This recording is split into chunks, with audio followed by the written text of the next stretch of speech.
The Central Intelligence Agency has just announced that everyone should stay at home, and while we're doing so we could look into UFOs. They went on to say the following. Back in 1978, the CIA declassified hundreds of documents detailing the agency's investigations into unidentified flying objects. This was during the late 1940s into the 1950s.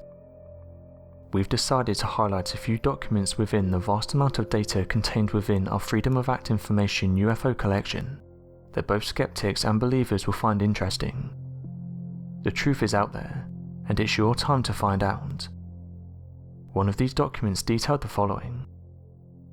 Going back in July 1952 in Berlin, furnished with the sworn testimony of an eyewitness, Oskar Link, a 46-year-old German and former mayor of Gnitterhausen, West Berlin intelligence offices, began investigating a most unusual flying saucer story.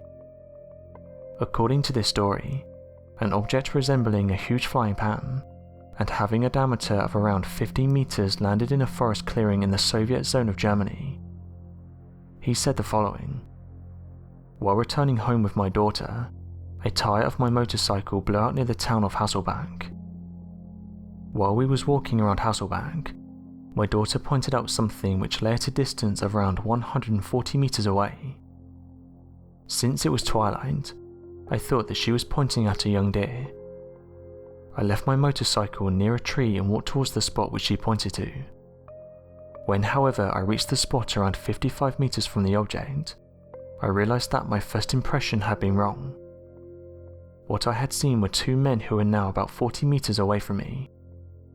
They seemed to be dressed in some shiny metallic clothing. They were stooped over and were looking at something lying on the ground. I approached until I was around 10 meters from them. I looked over a small fence and then noticed a large object whose diameter I estimated to be between 13 and 15 meters. It looked like a huge frying pan.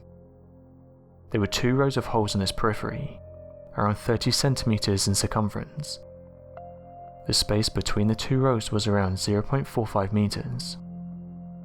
On top of this metal object was a black conical tower around 3 meters high. At that moment, my daughter, who had remained a short distance behind me, called me. The 2 men must have heard my daughter's voice because they immediately jumped on the conical tower and disappeared inside.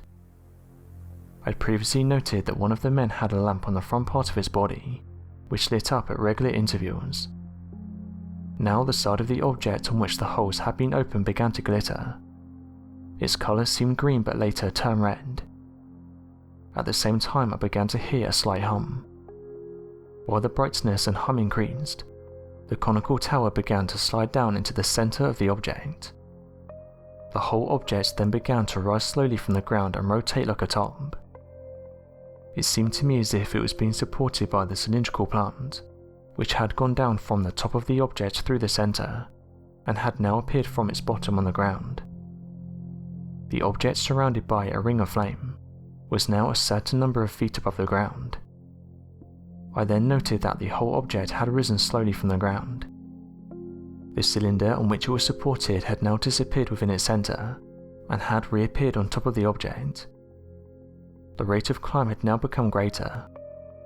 At the same time, my daughter and I heard a whistling sound similar to heard when a bomb falls. The object rose to a horizontal position, turned towards a neighbouring town and then gained altitude. It disappeared over the heights of the forest in the direction of Stockholm.